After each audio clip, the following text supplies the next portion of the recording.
We have a fantastic Lavazza cafe waiting for us, but it will wait a little bit, hopefully still hot. And hot will be the discussion now. I have already requested for the floor from Senator De Leon, and then Andy, and then others I will take. Thank you. Gracias, María. 100%, sin lugar a dudas. I want to thank the governor, our Governor Jerry Brown, as well as Representative Scott Peters, Congressman for the district where I grew up in San Diego, as well as Dr. Villana for a wonderful presentation. Dr. La Cámara, thank you very much for presenting wonderful data. I just want to add a certain observation with regards to Washington. And I agree very much with Scott. I do believe, Scott, that you are a shining light in Washington. You are a voice for many Americans on the issue of climate. I do believe that, and I don't believe this is overtly partisan or even at minimum partisan. I do believe that you have men and women in Washington who hold very important positions as elected duly officers of their own respective constituents, whatever geographical location in this great nation, the United States of America, they may represent. You have individuals who have a modicum, baseline intellectual ability to provide a critical, constructive analysis when presented with scientific data points, facts, and science. So when we talk about climate change deniers, I believe that we can actually take it a step further, and it's climate change liars. And whether it starts in executive branch with someone like Scott Pruitt, who's trying to roll back the Clean Air, the Safe Drinking and Clean Drinking Water Acts, or Rick Perry, in fact, that you have individuals who are intentionally and purposefully going out of the way to undermine the progress that we have made, not just in California, but throughout the country. Obviously, this is a clear and present danger to the economic prosperity, to our values, and to our people, not just the United States of America, but to the world as we hold. And I just want to perhaps get your feedback on my observation. Thank you. Let's take several questions before addressing, if you don't mind. Professor Andy Haynes, and then... Yeah, my question is primarily to Dr. La Cámara, and it's about a point that he made, that there are concerns that some countries don't really own their NDCs, and they're not necessarily committed to implementing them. And also your concerns about the getting money out the door in terms of the Green Climate Fund.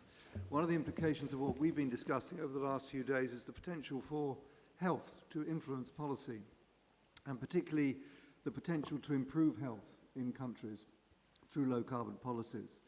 So my question really is whether we can get more policy traction by developing for those countries that may be wavering strong arguments that if they implement their NDCs, they will improve the health of their population in the near term, and also reap other co-benefits like employment and other potential co-benefits for society. And I wonder what your view about that is, whether we could contribute to the health and the research community. Thank you, Andy. Dr. Kamen.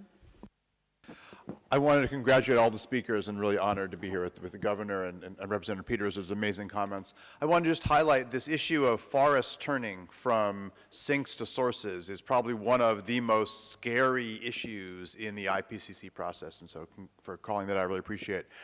I wanted to just focus my question on something you said about the international development community. And as someone who served as the chief technical specialist for renewables and efficiency at the World Bank, I was very interested and concerned.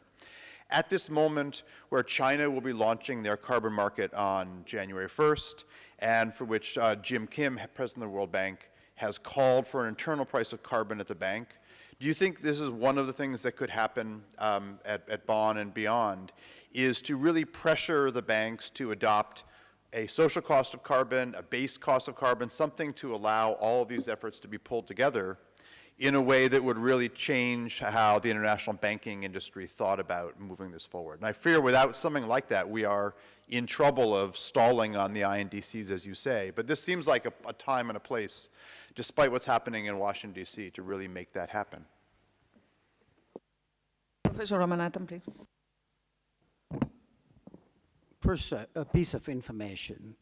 In this document, we are calling the pollutants which change the climate as climate-altering pollutants.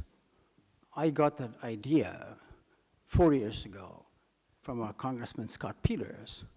He tabled a motion called the Super Pollutants Act. That's when it registered.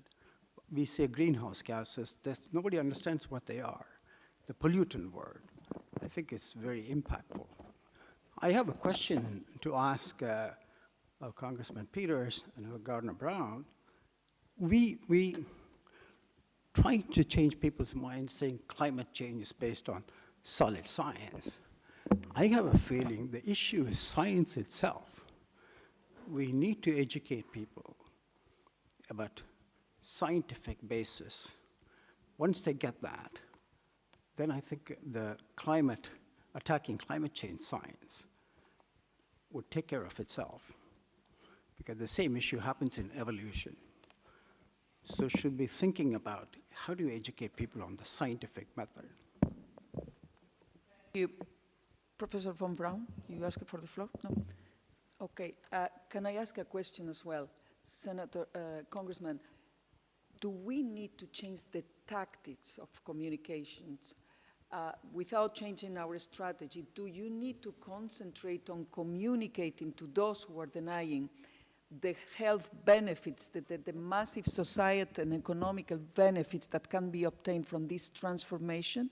And then by using this tactic, in line with your question as well of the denial and the liars, why we don't confront them by giving very strong arguments about the positive results of this transformation that we are all proposing? Thank you. Respond now. So first, I would say on the scientific method and on the tactics of communication, that I don't think that's the most fundamental thing. I think, first of all, the issue of authority and moral authority in particular is the more important thing. I think it's not how we're communicating so much as why we're communicating. And I think that's what this meeting is all about. With respect to science, there's something else I didn't talk about, which is people are scared of the change too. Not everyone is excited about the change as we are. I visited a town called Midland, Texas, because I wanted to see fracking and oil extraction, and the people couldn't have been nicer. And what you realize walking around is that they're good people. They're proud of their families. They're proud of their communities. They've worked in the oil fields for 3 generations. It's all they know. And we have to be a little bit humble, to borrow from the governor, about telling them that they've got to change. And so I think a lot of what's happening with the coal miners too is that they think this is the life we know. This is the life we don't want to give up. So I think we have to have some sensitivity that it's not just about being right, but it's also about adopting these people's problems and challenges as our own, frankly, as part of the environmental movement. And then I guess the other thing I'd say about lying is, you know, Senator, I get really frustrated with these people. I look at President Trump. I don't know whether he knows or not. You know, frankly, I think the man is quite underinformed on a lot of things. And it's hard for me to judge really why people are saying the crazy things that they say.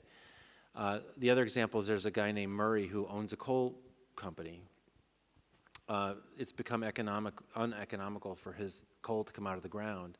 He'll say anything to get that coal out of the ground, and I discount that. But most people I just try to approach trying to find out how I can get them to yes. What is it that, for someone who should know better, doesn't appear to be committed to a fossil fuel future, what do I have to do to convince you that there's a place for us to go together to make things better? And I have to look at it that way without looking behind their motive. That's what I try to do mostly. Otherwise, I'd just be too angry, I think, to get up out of bed.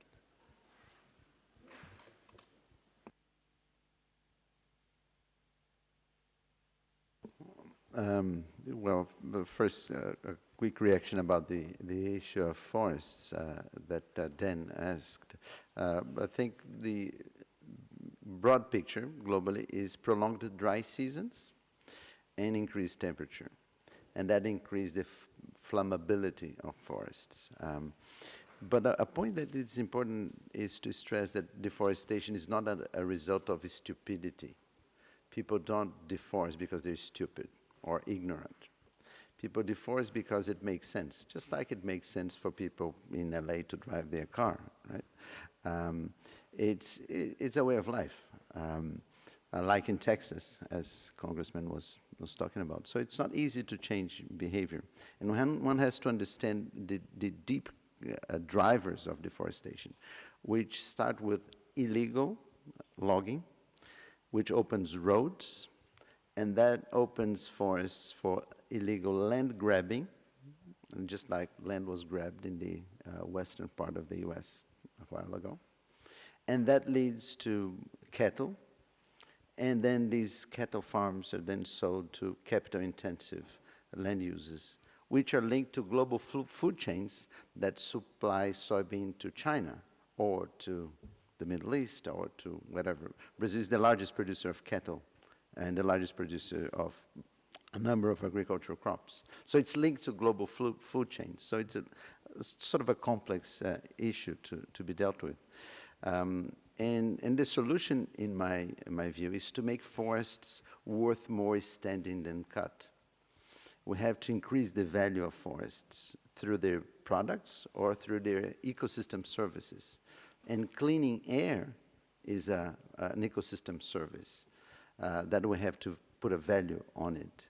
So I think we have to design clever and smart, efficient policies to make forests as a valuable asset to people there, not only to people all over the place, in a very pragmatic way. And I'd just like to echo Ram's point about education. I think it's important to include in public education about the science of climate change, the science of sustainability, and also solutionology. We have to put that in the classroom. The school teachers have to engage not only the students, but also the families and the communities in the dialogue so as to design appropriate solutions locally. So I think schools have a very important role in being an active cell of this transformation. I think it's not the only one. I think faith leaders are very important as well, but I think public schools play a very important role. Thank you very much, Virgilio. Dr. La Cámara? So very briefly, concern health policies and low carbon policies, absolutely we agree with you, Mr. Haynes. We were talking just with Mrs. Nera, try to understand how we can try to find 3-4 countries where we can experiment for the first time together with the country, the health side of the NDC. So I just asked it to have a more structured demand for it, and we are ready to work together with you on that. Concerning the World Bank and the IMF, I have to say, when I was young, I'm still young, and when something comes from the IMF, I already say what they want. So, we are all in this carbon pricing initiative. We are all there, but I don't believe in a unique carbon pricing. It's just a fake message. We have 100 scheduled price of carbon around the world. The bank may use the scheduled price if they want. They are using from 50 here now, the scheduled price in their project analysis, but I think that sometimes it's just enough to say no carbon. We don't support, we don't give money to projects where the carbon intensity is too high. Stop. We don't need price on that. Naturally, I cannot say that I oppose that we can put some kind of carbon tax around the world to make the prices trying to incorporate a little bit of the externality linked to the carbon. I think the ETS system could be more efficient. I'm being very interested in the initiative of Canada, Ontario, and California where they are trying to set a permit exchange between different countries, in this case, a state and the federal government, including Ontario, and I think that's something interesting. In the long term, my idea is that the ETS regional level, some kind of like Europe, with a difference, because Europe is something different, that the regional level, the exchange or permits could be the best practice to price in the market carbon. But please, the bank, they have to say stop. There is one last comment that I want to make on the work of the World Bank, because sometimes they are opening. What we are trying to do is something similar that we did with the UNDP. So signing an agreement with them, where they will work with them under instruction we common establish, so the day management of the bank is not a free management. They have to do something that we agree with the country, we are going to collaborate. We hope that so we may have this agreement ready by the end of November. It will be the first time, the first agreement of this time the World Bank will change. The IFC has already sent our proposal with this process of governance in. I hope this will be something that could be disseminated. Thanks. Maria, just a small comment on, I forgot to mention, to debate Andy Haynes' point about public health and public policies. I think there is a fantastic opportunity, and I think this meeting can be a landmark. In the case of the Amazon, I'm sure that this is an agenda that can be transformative. If we're able to have very good communication on the impacts of forest fires to societies in centers where policymaking takes place, I think this is going to bring deforestation to a different level. And I think this can be really a game changer in that particular context. And I think this is new. This has not been explored or used by campaigners, NGOs, and activists and politicians, green politicians, and I think it should be used more widely. So I think that's an important point to follow up. Thank you, Virgilio. And it's very good to finish with this call for public health. Governor Brown started his presentation by saying that health has been a very powerful argument on this transformation in California. So I think we can conclude that this panel has been very successful on showing leadership, global leadership, on a call to action, and resulted on a very good group of solucionólogos or something like that, starting with Governor and Congressman and Virgilio, yourself, and La Cámara. Thank you all for your very rich contribution. And now you are entitled to a nice Lavazza coffee, and careful with the sweets, go for the fruits, on the name of the World Health Organization.